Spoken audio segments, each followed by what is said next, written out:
우리 하나님의 말씀 찾겠습니다. 빌립보서 4장 8절로 13절입니다. 빌립보서 4장 8절로 13절. 우리 한 목소리로 합독합니다. 시작.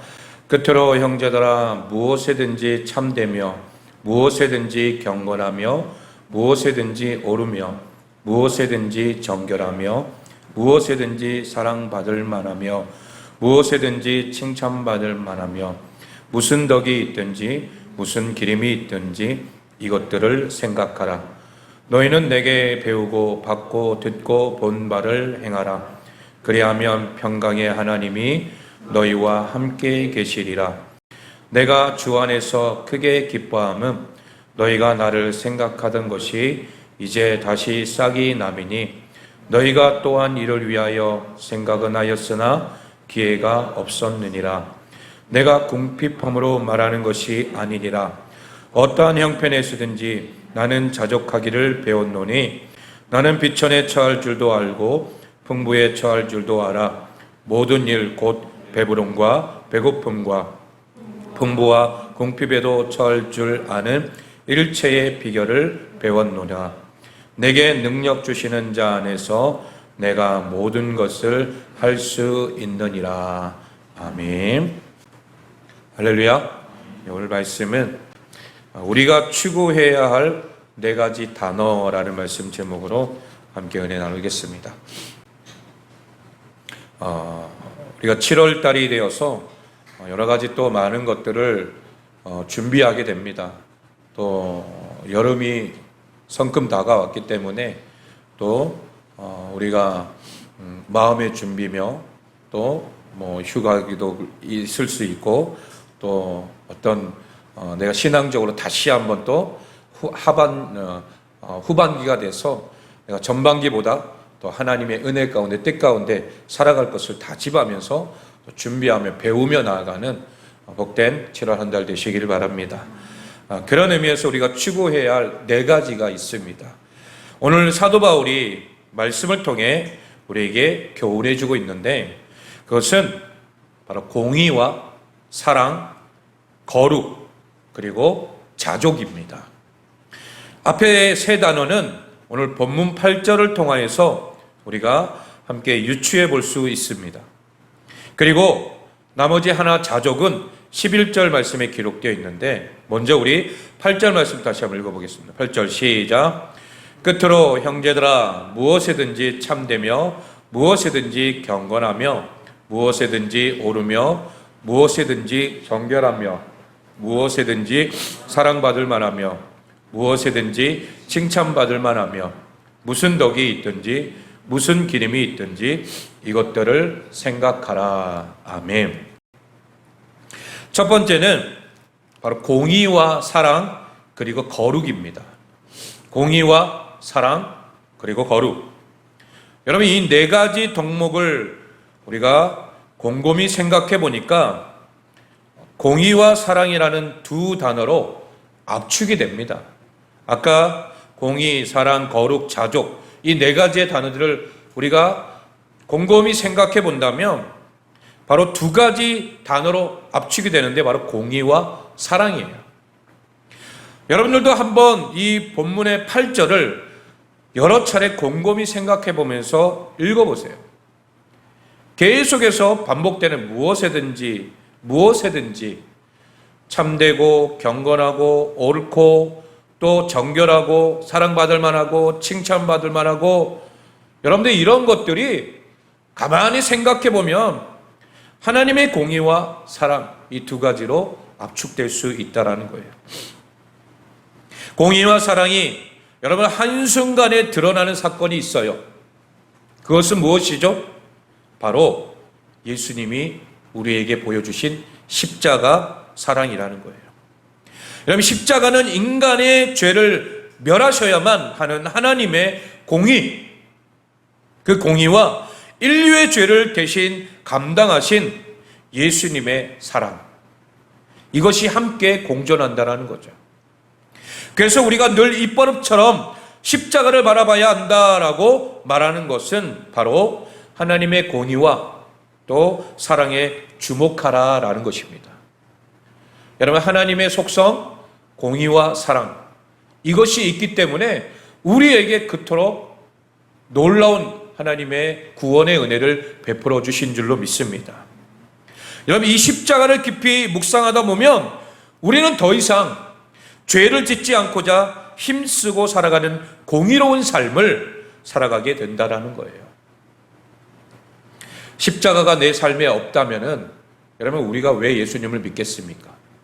믿을 이유가 아무것도 없어요. 나를 대신하여 죽으신 예수님의 그 십자가, 여러분, 그 십자가가 있기 때문에 우리가 날마다 하나님의 공의로운 삶을 살아가려고 한다는 거예요. 여러분, 우리 죄인 맞죠? 모두가 죄인이에요. 이 죄에서 우리는 스스로 해방될 수가 없어요. 그래서 주님의 십자가 은혜가 없으면 안 된다는 거예요. 제가 지난 시간에 과학대학에서 제가 이제 설교를 한다고 제가 말씀드렸었어요. 올해를 가서 학생들을 만났는데 이 전자 반도체 여기에 이제 학생들이거든요. 공부하는 학생들인데 대부분이 믿지 않는 아이들이었었어요. 처음에는 저도 이제 좀 이렇게 두려운 마음이 있었지만은 근데 딱 막상 앞에 서니까 학생들이 딱 눈에 보이는데 그 학생들이 너무나도 마음이 아픈 거예요. 한 영혼 한 영혼이 주님의 마음을 가지고 저 영혼들도 예수님의 복음을 전해야 되는데, 그리고 들어야 되는데, 그래서 제가 준비해 간 영상을 틀어주고 그리고 영상을 가만히 보고 있는데 제가 살짝 이렇게 학생들 얼굴을 봤어요. 너무 집중해서 보더라고요. 그리고 그 영상이 끝나자마자 이제 복음에 대해서 계속 막 설교를 했어요. 설교를 하면서 제가 경험했던 것, 또 느꼈던 것, 제가 체험했던 것도 말해주고 그 아이들에게 하나님은 살아계시고 지금도 역사하고 계시고 여러분들의 삶을 주장하고 계시기 때문에 하나님께서 여러분들 사랑하신다라고 계속 얘기했는데 학생들이 쏙쏙 빨려 들어오는 거예요. 왜? 설교를 하다 보면 앞에서 설교하다 보면은 저 사람이 듣고 있는지 안 듣고 있는지 다 보이잖아요. 그런데 학생들이 한 사람도 딴짓을 안 하는 거예요. 다 앞에 보고 저를 보고 있고 한마디 한마디 놓치지 않고 이 얘기를 듣고 있는 거예요. 그 순간 하나님이 저들의 마음을 만지시고 계시는구나. 그때 교수님 중에 한 분이 와가지고 저한테 얘기하기를 아이들이 정말 잘 듣는 것 같다고, 그리고 아이들에게 복음을 전할 수 있어서 너무 좋았다고 그렇게 이야기를 하시더라고요. 여러분, 이렇게 우리가 십자가를 바라보면서 예수님의 그 십자가가 아니면 우리가 이 땅에 살아갈 이유가 없다라는 거죠. 그리고 우리가 죄인이라는 것을 모르고 살아가니까 자꾸 뭐 하는 거예요? 죄를 짓는 거예요. 여러분, 그들은 모르니까 죄를 짓는 거예요. 그런데 이제 그들이 예수님을 알고 난 이후로부터는 죄 짓는 것에 있어서 우리가 어느 정도 불쾌함이 생기고 또 여러 가지 어려움이 생기게 되는 거죠. 여러분, 십자가가 바로 하나님의 공의, 이 공의를 대신해 주기 때문에 더 이상 우리가 죄 짓는 일에 주저하게 되고 더 이상 그 길에 나서지 않게 되고 그 자리에 앉지 않게 된다는 거예요. 여러분, 그래서 우리가 날마다 이 십자가를 묵상하며 살아가자라고 말하는 것입니다. 그분의 사랑이 크심을 기억하고 나 또한 그 사랑을 베풀며 살아가라고 말씀하는 거예요. 그래서 기독교인들의 사랑을 어떻게 표현합니까? 기독교인의 사랑은 자기 희생적 사랑이라고 말합니다.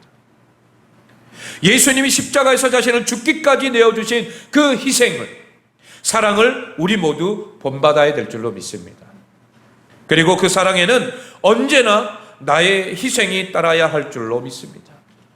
여러분, 내 희생을 하지 않고서 주님의 사랑을 내가 실천하고 있다 말할 수 없는 거예요.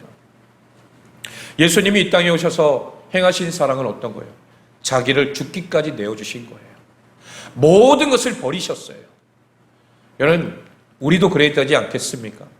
내가 어느 누구를 사랑한다, 내가 어떤 사람을 내가 그 사람에게 다가가기 위해서는 우리 안에 내 것 다 내려놓지 않으면 다가갈 수가 없는 거예요. 그리고 그 사람에게 예수님의 그 사랑을 우리가 희생하며 전해줄 수 있는 복된 삶이 되기를 소망합니다. 우리가 십자가에 나타난 하나님의 공의와 사랑을 깊이 묵상하며 그 공의와 사랑을 실천하게 되면 여러분 우리 삶이 어떻게 됩니까? 바로 거룩하게 된다는 거예요. 정결하게 되고 성결한 삶을 살게 된다는 거예요. 세상을 살아가지 않고 세상을 따라 살아가지 않고 하나님을 따라 살아가는 즉 거룩한 삶을 추구하게 된다는 거예요. 여러분 이거는 자연스럽게 따라오게 되어 있다는 거죠. 내가 십자가를 바라보고 주님만 의지하며 또한 공의로운 삶을 살아가다 보면 그 가운데 죄는 멀리하게 되고 우리는 거룩한 삶으로 나아가게 된다는 거죠. 당시 빌립보 도시는 막대한 금광이 있던 도시였습니다. 로마의 식민지였고 로마의 시민권자들이 많이 살고 있던 도시였습니다. 그 당시 빌립보 성도들은 어땠을까요? 교회 밖으로 눈을 돌리면 로마 대제국이 다스리는 휘황찬란한 그런 세상을 바라볼 수 있었을 거라는 거죠. 이런 세상 속에서 그들은 어떻게 거룩함을 유지할 수 있었습니까? 여러분 우리도 이 땅을 살아가면서 그때 당시와 다르지 않아요. 우리는 눈을 돌리면 휘황찬란합니다. 여러분 외국에 있는 사람들이 대한민국에 와서 가장 놀라는 것 중에 하나가 뭐냐면 새벽까지 불이 환하게 밝혀져 있다는 거예요. 치안이 좋다라는 거죠. 그만큼 자유롭게 내가 새벽에도 돌아다니면서 그렇게 생활할 수 있는 곳이 대한민국이다 라고 하니까 사람들이 와 대한민국 참 좋다 이렇게 얘기하는 거예요. 여러분 외국 가면 어때요? 치안이 좋아요? 아니죠. 총 쏘고 강도. 그렇기 때문에 사람들이 밤에 돌아다니기가 쉽지 않단 말이에요. 그러나 우리나라는 그만큼 너무나도 안전한 나라이기 때문에 그렇게 새벽까지 사람들이 많이 돌아요. 여러분 이런 세상 속에 우리가 살아가고 있기 때문에 우리가 바라볼 것들이 너무 많은 거예요. 이런 세상 속에서 우리가 어떻게 거룩함을 유지할 수 있냐 이거예요. 여러분 그것은 앞에도 말씀드렸듯이 그리스도의 십자가 사건을 끊임없이 묵상하고 또 묵상하라는 거예요. 우리가 십자가를 묵상할 수 있는 제일 좋은 시간이 언제예요? 주님과 만나는 시간. 혼자 새벽에 나와서 기도하거나 아니면 내가 주님을 만날 수 있는 혼자 골방에 있을 때의 시간들. 나 혼자 주님을 만나는 시간들이 있을 거라는 거죠. 아침에 눈을 떠서 세상과 소통하기 이전에 먼저 거룩하신 하나님과 먼저 소통하기를 소망합니다. 더욱더 우리가 거룩한 삶을 살아가기 위해서는 바로 이런 시간이 없으면 안 된다는 거예요. 주님과의 만남의 시간들. 이 거룩한 시간이 우리에게 있을 때만이 우리가 십자가를 바라보고 이 세상의 승리의 삶을 살아갈 수 있는 줄로 믿습니다. 이와 같은 삶은 곧 영적 선제 공격으로 이어져서 우리의 삶을 힘이 있고 능력 있게 만들어주는 줄로 믿습니다. 여러분 내 힘으로 되는 게 아니에요. 내 의지로 오늘 하루는 내가 죄 안 짓고 살아야지. 쉬울까요? 아니요. 결코 쉽지 않습니다. 악한 마귀는 우리의 연약함을 너무나도 잘 알기 때문에 그 약한 부분을 치고 들어온단 말이에요. 네 의지로 되는 줄 아냐? 절대 안 된다. 그러면서 계속 치고 올 때에 내가 의지로 죄 안 지으리라 안 짓게 되는 게 아니라는 거죠. 그렇기 때문에 우리가 날마다 십자가만 바라보면서 주님 의지하며 나아가기를 소망합니다. 그러면 죄 가운데서 우리는 멀어지게 되어 있다는 거죠. 이렇게 하나님의 공의와 사랑 이것이 우리 안에 있을 때에 거룩한 삶을 살아가게 된다는 것을 우리는 꼭 기억해야 될 줄로 믿습니다. 두 번째는 자족이라는 거예요. 자족. 11절 말씀 우리 한번 다시 읽어볼까요? 11절 시작. 내가 궁핍함으로 말하는 것이 아니라 어떠한 형편에서든지 나는 자족하기를 배웠노니. 아멘. 자족이 무엇입니까? 환경의 지배를 받지 않는 거예요. 내가 많이 가졌든 적게 가졌든 내가 가진 것에 만족하며 감사하며 살아가는 것, 이게 바로 자족이에요. 우리 12절 말씀도 읽어볼까요? 시작. 나는 비천에 처할 줄도 알고 풍부에 처할 줄도 알아 모든 일 곧 배부름과 배고픔과 풍부와 궁핍에도 처할 줄 아는 일체의 비결을 배웠노라. 아멘. 여러분, 자족할 수 있는 일체의 비결을 배웠다라고 말하고 있습니다. 사도 바울도 모든 것을 가진 사람이에요. 그런데 그 가운데 또 배울 거 있다라는 거예요. 누구를 통해서요? 예수 그리스도를 통해서 배워가는 거예요. 계속해서.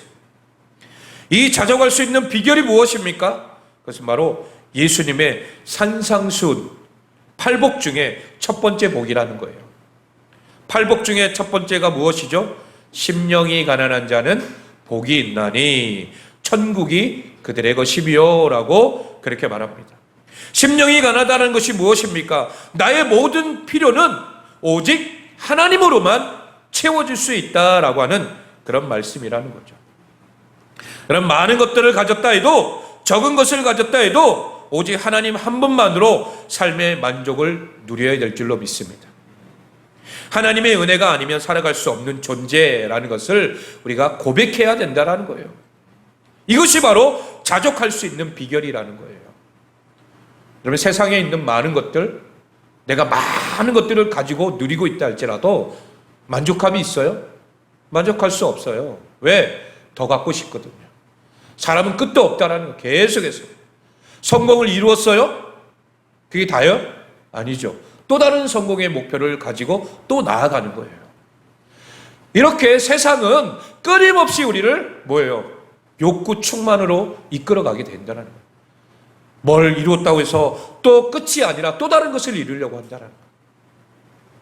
그러나 오직 주님만으로 내 안에 가득 채워지면 풍성한 줄로 믿습니다. 하나님의 은혜가 아니면 살아갈 수 없는 존재라는 것을 우리가 날마다 고백하기를 소망합니다. 소유의 많고 적음이 아니라 오직 하나님 한 분만으로 만족할 수 있다면 우리는 언제나 자족할 수 있다는 거예요. 그런데 이와 같은 자족의 삶은 쉽지가 않습니다. 우리는 끊임없이 옆 사람과 비교하게 되어 있어요. 그렇지 않습니까? 내가 가진 것, 내가 못 가진 것, 이런 것들을 옆 사람과 비교하게 되어 있다는 거죠. 끊임없이 우리가 비교합니다.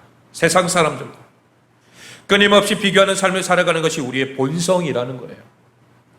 그래서 우리는 할 수가 없어요. 할 수가. 그렇기 때문에 우리에게 13절 말씀을 주시는 거예요. 13절 말씀 시작. 내게 능력 주시는 자 안에서 내가 모든 것을 할 수 있느니라. 아멘. 아멘입니까? 내게 능력 주실 때에 그 십자가 능력과 또한 자족할 수 있는 주님만 바라보며 나가는 그 능력을 내게 주실 때에 내가 모든 것을 할 수 있습니다. 이 말씀은 하면 된다 거나 긍정적인 생각만을 이룰 수 있다라고 하는 말이 아니에요. 이 말씀은 자족할 수 있는 유일한 비결이요, 능력은 오직 내게 능력 주시는 주님의 은혜로만 가능하다라는 것을 말씀하는 거예요. 자족할 수 있는 것, 내가 아닌 내 안에 누가 하시는 거예요? 주님이 하시는 것입니다. 여러분, 우리가 날마다 자족하기를 소망합니다. 이 자족 때문에, 이 자족이라고 하는 단어를 우리 삶 속에 적용해 볼게요. 혹 지금 나의 상황과 처지, 형편 때문에 불평과 불만을 하고 있지는 않습니까? 그것은 자족하지 않는 삶이라는 거예요. 내 안에 주님께 내 인생의 주도권을 내어드리라는 거예요. 여전히 내 자신이 주인 노릇을 하고 있다는 것, 이것은 자족하는 것이 아니라는 거예요. 하지만 지금 나의 상황과 처지 속에 감사와 자족의 말이 가득하다면 내 안에 주님이 왕노릇하고 계신다는 거죠. 그리고 그것을 우리의 삶 속에서 날마다 고백하게 될 줄로 믿습니다. 여러분, 환경과 처지를 보지 마세요. 하나님이 하십니다. 하나님이 만나게 하시고 부어주시고 하나님께서 채워주시는 줄로 믿습니다. 여러분, 지금까지 부족한 종의 가정도 여기까지 올 수 있었던 것, 하나님이 부어주시고 채워주시고 만나게 하셨기 때문에 여기까지 온 줄로 믿습니다. 한국교회에 개척교회들이 얼마나 많이 문을 닫고 있습니까? 또 코로나 때문에 많은 어려움을 겪었잖아요. 후원도 다 끊겨버리고. 그러다 보니까 더 이상 할 수가 없어요. 여러 가지 많은 어려움 속에서 하나님이 도와주시고 붙여주시고 하나님의 손길이 아니면 안 된다는 거예요. 여러분, 이 모든 일에 우리가 함께하기를 소망합니다. 내가 주님과 함께 동행하며 주님만으로 만족하며 자족한 삶을 살겠습니다. 우리가 이 삶을 통하여서 하나님의 놀라운 은혜를 경험하기를 소망합니다. 마지막 결론입니다. 위에 언급한 4가지 단어, 이 공의와 사랑, 거룩, 자족으로 살아가는 사람들이 얻는 유익은 오늘 본문 9절에 이렇게 말합니다. 우리 9절 말씀 읽겠습니다. 시작. 너희는 내게 배우고 받고 듣고 본 바를 행하라. 그리하면 평강의 하나님이 너희와 함께 계시리라. 아멘. 이 4가지 단어를 아는 것에 그치는 것이 아니라 행하기 시작할 때에 평강의 하나님이 우리와 함께 계신다라고 단언하고 있어요. 평강의 하나님이 함께 하시는 삶, 얼마나 아름답습니까? 요셉이 자신의 삶을 어떻게 보면 비관할 수 있겠지만, 그러나 그 어려움 속에서도 하나님이 요셉과 함께함에 그가 형통하였더라라고 하신 말씀, 여러분, 이것은 우리의 삶에도 동일하게 적용되는 줄로 믿습니다. 하나님이 여러분과 함께 계시는 줄로 믿습니다. 임마누엘 하나님이 되어주시면 여러분, 우리 걱정, 근심할 필요 없다라는 거예요. 이 천지만물의 주인이신 하나님이 계신데 여러분, 뭐가 걱정이 되십니까? 그 하나님을 바라보며 나아가기를 소망합니다. 드넓은 호수에서 물수제비하는 장면을 연상해 보세요. 아무리 많은 물수제비가 연출된다 할지라도, 아무리 큰 돌을 던진다 할지라도 금방 잔잔해지는 평온한 호수를 생각해 보시라는 거예요. 우리 인생이 이 호수와 같아야 할 줄로 믿습니다. 작은 돌이 막 내 마음을 요동친다 할지라도 그것은 잠깐이라는 거예요. 언제 그랬냐는 듯이 또 평안하게 우리 안에 평안한 마음을 주실 줄로 믿습니다. 평강의 하나님께서 우리의 삶에 함께 하시면 어떤 유혹과 어려움과 고난이 찾아온다 할지라도 잠시 동안 나를 흔드는 그런 마음이 있다 할지라도 곧 사라지게 될 거라는 거예요. 여러분, 모든 삶이 공의와 사랑, 거룩과 자족으로 인해 우리의 잔잔한 호수와 같은 그런 놀라운 평강의 은혜가 우리의 삶 가운데 늘 넘쳐나기를 소망합니다. 하나님께서 주시는 평강의 삶을 살아내시는 우리 모두가 되시기를 예수 그리스도의 이름으로 축원합니다.